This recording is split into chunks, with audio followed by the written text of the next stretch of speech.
রাহমাতুল্লাহি ওয়া বারাকাতুহু।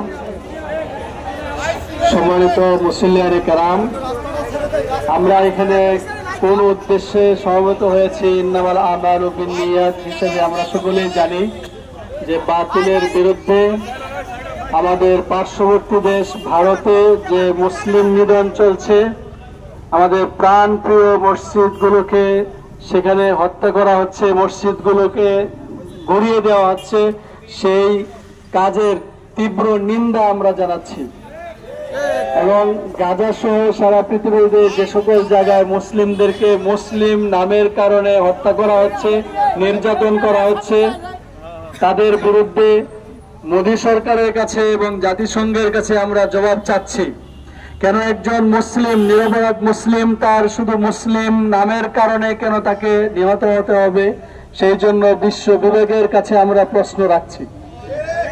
আর সকলে ঐক্যবদ্ধভাবে আমরা কাঁধে কাঁধ মিলিয়ে এই বাতিলের বিরুদ্ধে রুখে দাঁড়াবার প্রত্যয় ঘোষণা করছি। এবং আমরা যতদিন বেঁচে থাকবো বাতিলের সামনে মাথা নত করব না। একে অপরের সাথে মিলেমিশে ভ্রাতৃত্বের বন্ধনে আবদ্ধ হয়ে আমাদের মুসলিম জনতাকে হেফাজত করার জন্য আমরা আমাদের যতটুকু সাধ্য রয়েছে সেই চেষ্টার কমতি করব না ইনশাআল্লাহ।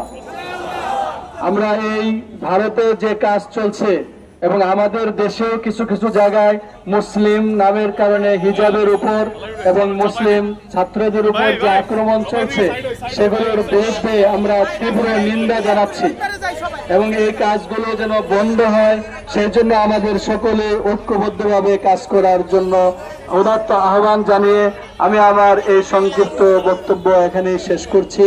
এবং সামনে আমাদেরকে এইভাবে যখন ডাকা হবে বাতিলের বিরুদ্ধে দাঁড়ানোর জন্য, আমরা সেখানে আসবো ইনশাআল্লাহ। কি বলেন, আসতে পারবো না ইনশাআল্লাহ?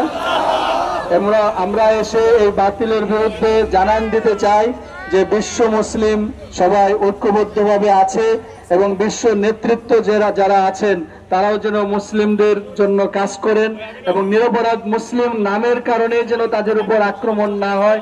একজন মানুষ হিসেবে যতদিন হায়াত আছে ঈমানের সাথে এবং সম্মানের সাথে যেন বেঁচে থাকতে পারে, সেই জন্য কাজ করা আমাদের সকলের দরকার। আল্লাহ তাআলা আপনাকে আমাকে সবাইকে বাতিলের বিরুদ্ধে দাঁড়াবার তৌফিক আমাদের দান করুন, আমিন। আসসালামু আলাইকুম ওয়া রাহমাতুল্লাহ। নারে তাকবীর, আল্লাহু আকবার, নারে তাকবীর, আল্লাহু আকবার। এখন আপনাদের কাছে তাকবীর। السلام عليكم ورحمة الله وبركاته. أعوذ بالله من الشيطان الرجيم. والذين جاهدوا فينا لنهدينهم سبلنا وإن الله لمع المحسنين. قال رسول الله صلى الله عليه وسلم إذا تركتم الجهاد فسلط الله عليكم الذلة. সংগ্রামী তাওহীদি জনতা, আজকে অত্যন্ত ভারাক্রান্ত দিলে আমরা অত্যন্ত মর্মাহত, আমরা অত্যন্ত ব্যথিত, আমরা চরম দুর্ভাগা এক জাতি যে আমরা হযরত সাহাবায়ে কেরামের আদর্শকে জীবনে ধারণ করে রাসূলুল্লাহ সাল্লাল্লাহু আলাইহি ওয়াসাল্লামের নেতৃত্বে সমস্ত কুফফারের যে আন্দাজে মোকাবেলা করেছিলেন, আমরা সমস্ত কুফরের শক্তি দেখে দেখে নীরবে শুধুমাত্র সহ্য করতে হচ্ছে। যথাযথ প্রতিবাদটুকু পর্যন্ত আমরা করতে পারি না। আজকে আমরা আমাদের ঈমানের দুর্বলতার শিকার। আল্লাহ তাআলা আমাদের এই আজকের আয়োজনকে সূচনা করে বাকি জীবন হযরত সাহাবায়ে কেরামের আদর্শের সমস্ত অন্যায় কুফরির প্রতিবাদে নিজের জীবনের শেষ রক্তটুকু পর্যন্ত বিলিয়ে দেওয়ার মতো ঈমানের শক্তি সাহস আমাদের সকলকে নসিব করেন। আজকে ভারতে ওয়াকফ বিল আইনের আওতায় যে সমস্ত মাসাজিদ মাদারিসগুলোর মতো পবিত্র স্থানগুলোকে ভেঙে গুড়িয়ে দিচ্ছে, আজকে মজলুম মুসলমান ফিলিস্তিনের গাজার মুসলমান যে পরিমাণ নির্যাতিত নিপীড়িত হচ্ছে, সর্বপ্রকার মানবাধিকার যেভাবে কবরদোচিত করে যাচ্ছে, এমন পরিস্থিতির মধ্যেও আমরা মুসলিম সে সমস্ত ইসরায়েল এবং ইহুদিদের সহযোগিতা করে যাচ্ছি। তাদের পণ্য এখনো আমরা বর্জন করতে পারি না। আমাদের যুব সমাজ, আমাদের বিভিন্ন মুসলিম ঘরে এখনো ইহুদিদের পণ্য এখনো আসছে। এখন আমরা দোকানপাটে তাদের পণ্যকে বয়কট করতে পারি নাই।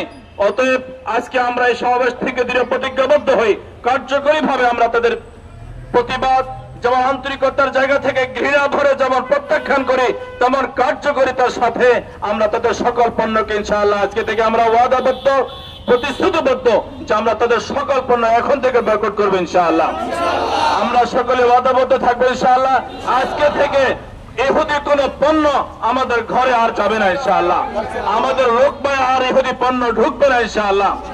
দলমত নির্বিশেষে দেশ বিদেশ সবকিছু ভুলে গিয়ে ঈমান ও ইসলাম আমাদের সর্বাগ্রে। অতএব প্রতিবেশী রাষ্ট্র যদি ইসলামের শত্রুদের ভূমিকায় নেয়, আমরা তাদেরকে প্রত্যাখ্যান করতে আমরা মোটেও দ্বিধা করবো না ইনশাআল্লাহ। এই জন্য আমরা ভারতের সমস্ত বেঈমানি চক্রান্ত, বেঈমানি সমস্ত কার্যক্রমের তীব্র নিন্দা প্রতিবাদ করে আমরা আজকে আমাদের দৃঢ় প্রতিজ্ঞা এবং জিহাদের পরিপূর্ণ মানসিকতা পোষণ নিয়ে আমরা আজকে আমাদের এই সমাবেশকে পূর্ণ করব। আল্লাহ তাআলা আমাদের প্রত্যেকের জান মাল রক্তকে তার দ্বীনের জন্য কবুল করে। নারায়ণ তাকবীর।